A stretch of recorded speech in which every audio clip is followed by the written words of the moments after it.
Greetings, guys. My name is Tawanda, and I'm a young Zimbabwean farmer with a lot of experience in so many aspects of farming. So, today I just want to talk about how to design and operate a sustainable village farm. As you are seeing me in the video, I'm in the village. I have visited this homestead. This village farm is located in Zombe, which is in the Bidlands province. To be honest with you, I've had a very good time there. And as a teacher, what I believe and what I know is that a good teacher is also a good student. I've learned so much as I was there to teach, but I ended up being a student in the village. These guys, they are doing very good work, an amazing job. As you can see, there is abundance at this village farm. These are fresh vegetables that we got from the garden. Now we are feeding chickens. Guys, this is amazing. Let me just briefly talk about the benefits of having a village farm. A village farm is very cheap to run. Speaking of sustainability, you can sustainably run it because in terms of material, we can actually use what is locally available. Behind me, you can actually see that a rabbit pen built from locally available material. This coop that you are seeing was built using farm bricks, which were actually molded in that farm. You see, it's cheaper. It's actually something that we need to really start to take serious about rural farms. Let me put more emphasis on the idea that, guys, there is life in rural areas. There is life in the village. These guys, do you think they buy meat while they have these chickens? No, they don't buy eggs. These chickens, they lay a lot of eggs. Look at the diversity of their animals. They have rabbits, they have turkeys, they have cattle, they have chickens, they also have goats, which means to say, in terms of meat, in terms of protein, they have all what they need. It's just a matter of choice. From what they have, they actually select what they want to eat. Look at the beautiful homes that they have. There is peace, there is entertainment, there is life, there is hope in rural areas.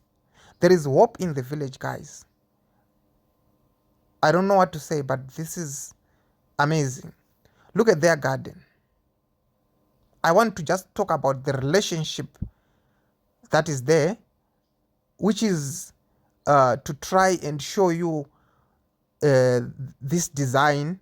As I said, I wanted to talk about design and operating a sustainable village farm. This is actually an example of what I want to talk about in today's video. They have this garden. You can see solar panels. You can see that they are very green, evergreen vegetables, so appetizing. But as you can see in those beds with green, evergreen vegetables, there is manure. The manure, they are getting it from the chickens, the cattle, and the goats, as well as the rabbits. And they put that into their garden. And in return, because there should be a relationship, they are taking vegetables from the garden to feed those same animals. Sustainability. Another sustainability that I want you to see is, you see there is sun in the garden. They've actually put solar panels, so they are getting cheap energy from the sun. And there is a well in the garden and there is a bore in the garden. So what is happening is they are drawing water from underground, but they are not using that water to water anything outside of the garden. They are using the same water to water inside the garden, which means to say the ground is also benefiting, the ground is recharging. Apart from giving life to the crops that are in the garden, they are also recharging the ground that they are pumping water from, which is a very, very good relationship, which is a very good design. Take the sun that is in the garden, convert it into a useful energy to pump water from the ground and water the garden to give life to the vegetables.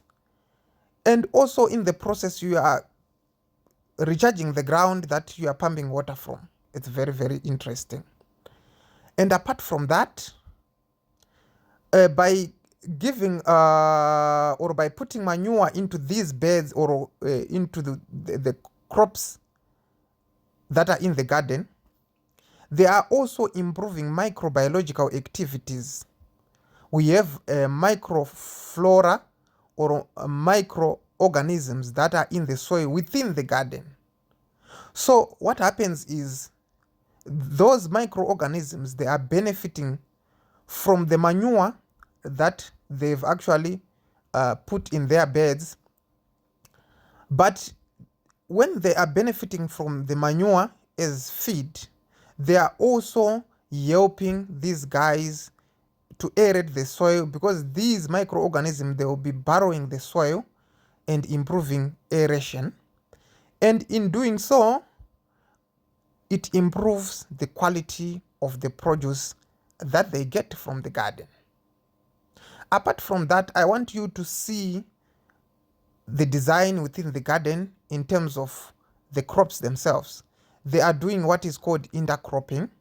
We have maize, we have butternuts, we have beans, we also have vegetables. The first benefit that their garden is getting from these crops is cover, or the ground cover. Apart from that, these crops, they have got a relationship themselves. The sugar beans or the beans, they are fixing the nitrogen so that they can improve the soil.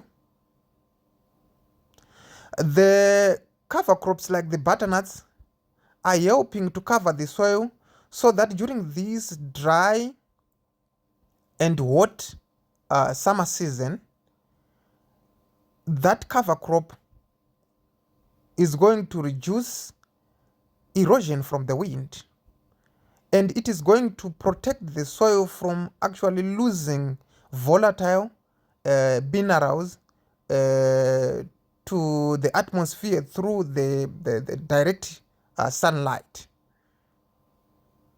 It's amazing. It's really amazing. What I'm seeing here, it's really amazing. So it's all about design, guys. It's all about design and relationships. Each and every crop that is in the garden has got a very significant benefit to the system. I have seen that in this garden, they've planted some fruit trees.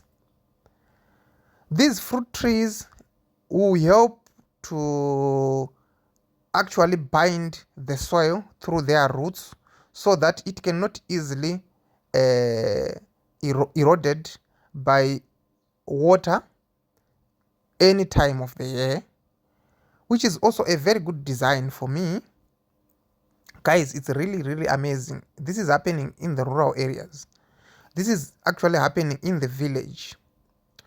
So yeah, this is about relationships. So as you can see, these guys know how to operate a farm, and they are in the village. It's amazing. So after I finished touring the farm and actually observing all this,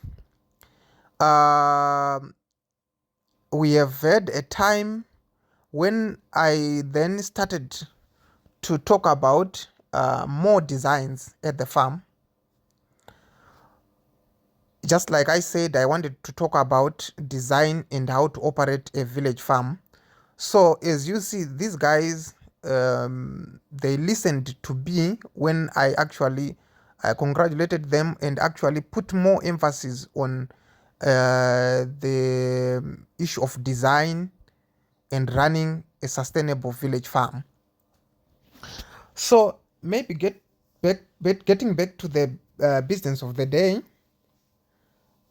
designing and running a sustainable farm is just a concept that we all need to embrace in the modern farming world. You need to have crops and animals as well as physical structures that have got a direct relationship to your operations at the farm. Like, for example, a farm needs to be self-sufficient. It needs to have all the implements, all the tools that it needs to operate efficiently. So nowadays, you don't need to be a farmer who runs down to the shops to buy milk if you can be able to produce milk for yourself. These guys, they have got goats. You don't have to be a farmer who runs down to buy eggs and meat from the shops if you can have eggs from your chickens and chicken from your chickens and goat meat, and also you can have beef from your cattle. You don't have to be a farmer who runs down to the shops to buy sugar if you can actually have sugar from your farm by planting sugar cane. You can do bee farming where you can harvest honey and put into your tea. You don't need to be a farmer who go and buy fish from the shops. You need to do your fish farming at the farm. That is about design and actually putting operations and putting things that are beneficial to the farm. You don't need to be a farmer who goes to the market to buy vegetables if you can have your own vegetable garden. It's just a common knowledge. It's a common practice that we should actually be doing. So in the village, you can actually do all that without any problem. You can produce everything that you need. And it is just that simple. This is about operations. If you design your farm in such a way where you can actually have all these things, you can be very, very sustainable. You can have abundance at the farm. This is exactly what we are talking about. It's just as simple as that. For example, you have chickens. You don't need to go anywhere to buy feed for your chickens. You can produce ingredients within the farm. These guys, they have already produced maize, they've produced the sunflowers, they have produced vegetables for their chickens. They have got also herbs in the garden so that they can use that to treat their chickens whenever they feel like they have a certain infection. You see, that's sustainability, that's design, that's what we are talking about. They can actually take their sunflowers and go and make some cooking oil from sunflowers, and they bring that cooking oil to use at the farm. The remaining sunflower cake they can use to make chicken feed. You see, it is just that simple and straightforward. Sunflower cake contains between 38% to 48% crude protein, which is sufficient for your chickens to enjoy. You see, it's just that simple. Your chickens needs vitamins. They get that from the garden through the supply of vegetables and herbs. Protein they get from sunflowers. Energy they get from the maize. What else can you need? Do you need? It's just that simple. So this is about design and running or operating a sustainable village farm, guys. There is peace in the village. There is happiness. There is entertainment. There is everything that we need. It's everything that I need. I have seen it and I've experienced it. I don't know what to say, but you guys with the wrong narrative that there is no life in rural areas, you need to change that. You need to rethink thinking itself. and embrace the rural economy, because it is actually contributing so much to the national economy. What is needed is sharing the knowledge, like what I'm doing here. I was sharing what I know with the guys, and they actually shared what they know with me. So, which means we have exchanged notes. We benefited. It was a win-win situation to both of us. I carried something to share with them, and they actually gave me something in return intellectually. And we keep on doing that and doing that and doing that, and we all win, and our nation win, Africa wins. That's what we want at the end of the day. Let's work together, let's share what we know, and